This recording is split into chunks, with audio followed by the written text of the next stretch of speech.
One of the biggest fears that I have in life is I don't want to screw up my kids. You see, church, I'm a screw up.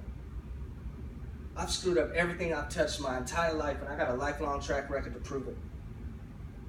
And I'm scared to death I'm going to screw this up. And I shared this with Maurice, and he started counseling me. And he sat down with me and my wife both. To this day, Renee still brings up stuff that Maurice taught us in our home. And I watched him with his kids. And Maurice became a father figure to me. Now, I don't mean in the sense like he was filling in for my daddy. I mean, he was a figure of what a father was supposed to be. And he taught me how important it was as men, how we step into our roles as husbands, and how we step into our roles as fathers, and how important it is, and to these kids, especially when you're talking about little girls. He taught me what it meant to be a man of God. Brother, you motivate me, Maurice. You motivate me.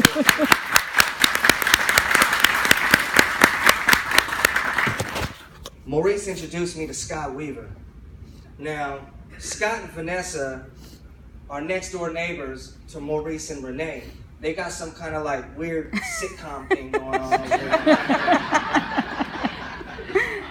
But Scott embraced me the same way. I mean, from day one.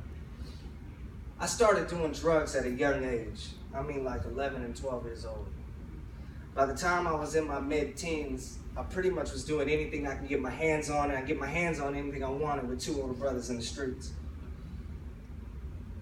All through my teens, all through my 20s, even in prison, you'd be surprised how much drugs is in there. Now, don't get me wrong, I was able to shake the hard stuff before I started mingling with you fine people. But I couldn't shake the alcohol, and I couldn't shake smoking weed. I never really looked at those things as bad things, like as long as I wasn't on the hard stuff, I was good. One night, I showed up at Scott Weaver's house, just drunk as a skunk, high as a kite. I just lost so much money gambling that my wife probably should have left me. I mean, I would have understood if she did. And I told Scott, brother, I don't want to do this anymore. And I couldn't stop by myself. So Scott prayed over me, and he encouraged me, and he agreed to be my accountability partner. The next day I went to Maurice's house, because even though Maurice was mentoring me, I hadn't been honest with him about this. At first, I didn't think it was a big deal, but as I got to know Maurice and the more time I spent with him, I became embarrassed and didn't want him to know. But I came clean. And he also prayed over me. He also encouraged me, and he also agreed to be my accountability partner. And these brothers hollered at me every single day. Didn't miss a day, whether we talked, whether we texted, they encouraged me. And even if I messed up, I was honest with them, and they just kept encouraging me. I've been clear-minded now for 17 months.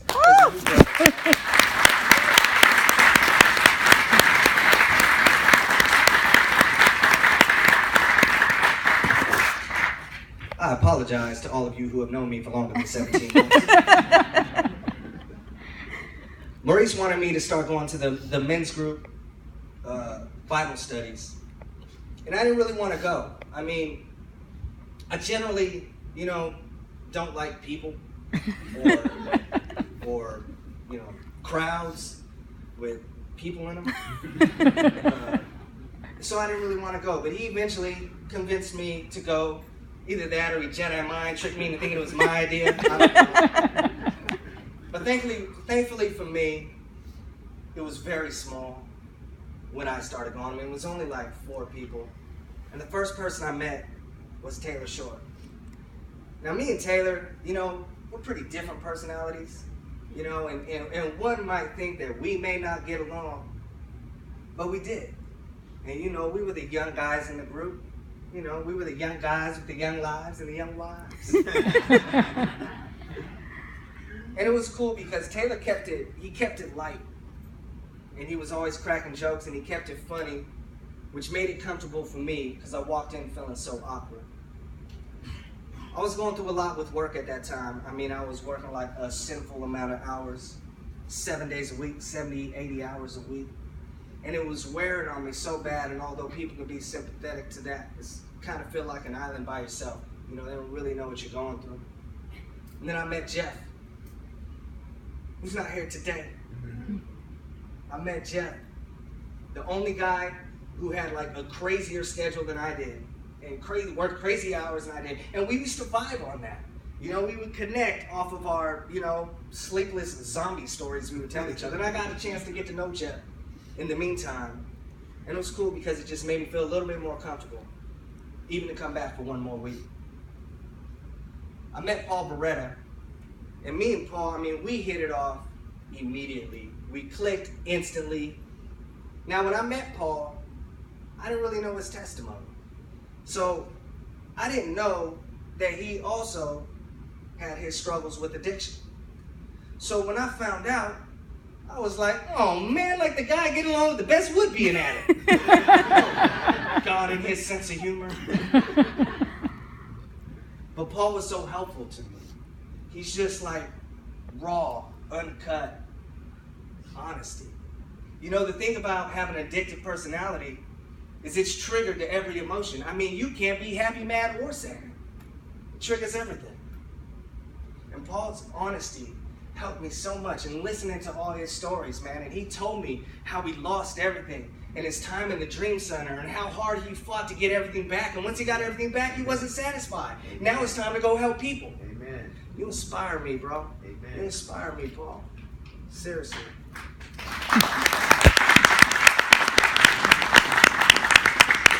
There was one night that the men's Bible study was canceled. And apparently they decided to send a text message out to everybody but the Mexicans. So just me and Guy Hernandez show up.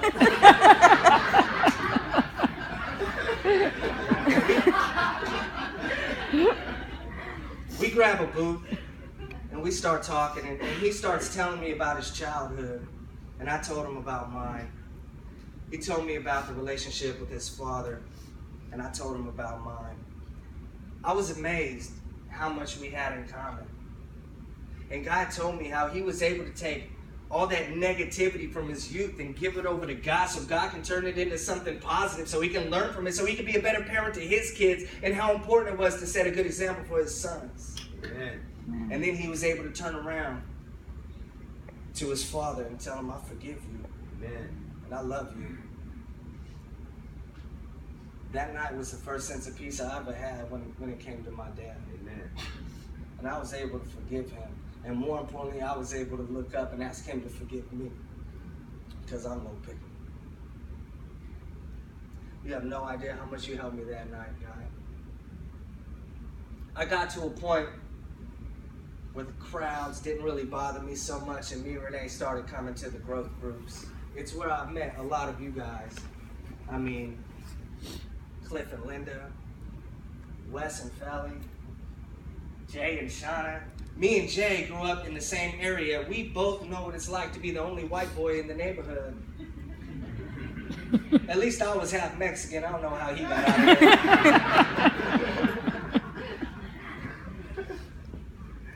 We met Jorge and Tree. I think they're back serving in the back. See, Jorge is Scott Lawrence, who was up here talking earlier. He changed his name to Jorge. I don't really know the whole background story. I think Scott Weaver made him change it out of seniority.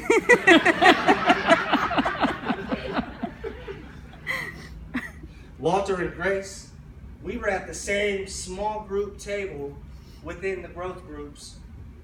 And me and Walter hit it off right away. Sometimes it felt like we were the only ones sitting at the table. That was mainly because we was the only ones sitting at the table because people kept not showing up from our group. But it was cool because it gave me a chance to get to know Walter and how well we hit it off. And going out with him and Paul to deliver furniture for Love Inc. that we can serve and serve God and yet laugh and joke the entire time. And we had such a great time. It reminds me that you can still have fun sober. Come on now. It reminds me that you can still have fun serving. Amen. Message. You know what that is, huh? I met Francisco. He's not here today. He's down at the jail giving them a Sunday service right now as we speak. Oh. Francisco is so faithful. He held the Thursday night turning point here at the church. And me and Renee went there for a long time. And it didn't matter if it was a big group, if it was one person, or nobody showed up at all. He was here, and he was here faithfully. A lot of times, I was just driving by and I just stopped by because I saw his car. He's helped me and my wife deal with some of our biggest issues as individuals, as a marriage, and as parents. Francisco would always tell me that he saw something, that God was going to do something great in my life. And I used to think to myself, he's either the most holy man or crazy man I've ever met. Because Francisco saw something in me that I couldn't see. But I trust him. And that's the only reason I have the courage to even stand up here today or stand up here with the worship team. Pastor Donnie, I started coming here because you were funny. That's not why I stayed.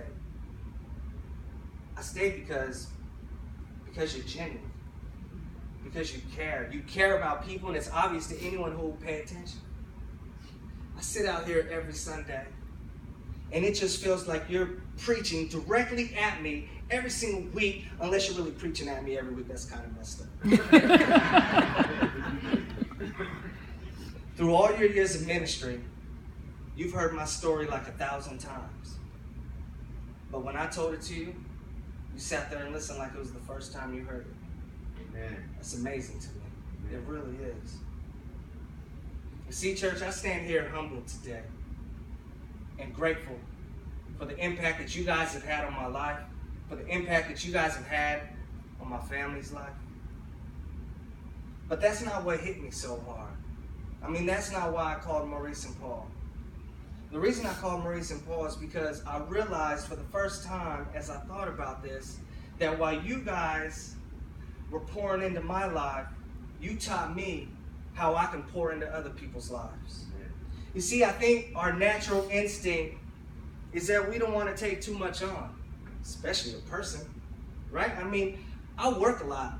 I got young kids. We got soccer practice. We got homework. The Giants are probably going to win another World Series this year. I'm going to be busy, right? I can't take on a whole person. But you know what, church? Sometimes God asks you to do that. Sometimes God asks you to take on a whole person. But check this out. This is what I learned. Sometimes it's simpler than that. Sometimes you just take that phone call. Even if you don't know who's calling. Sometimes you just take that call. And sometimes you just make the time. I mean, even if you got like 11 kids, I know if I had 11 kids, I'm like, man, don't he have a daddy? But that's the thing. I didn't. And sometimes you just encourage people. You just encourage people, man. Let them know you can do this. Amen. And sometimes you just make people feel welcome. You just make people feel welcome. Sometimes you just be honest with people. You just be honest with people. See, when you start being honest about you, you're going to help others be honest about themselves. Come on now. Amen. Sometimes, where you at, Walter? Sometimes you just show up. You just show up. And sometimes, where's God? Sometimes you just don't leave. Come on now. Even though you're tired from work, you got to be up early the next day. Your group meeting was just canceled. And man, it'd be nice to get some extra rest tonight. Sometimes you just stay. You never know what impact God's going to have. And sometimes you just remain faithful. You just remain faithful. Even if no one's showing up. Even if it seems pointless, if it seems useless. And God, what am I even doing?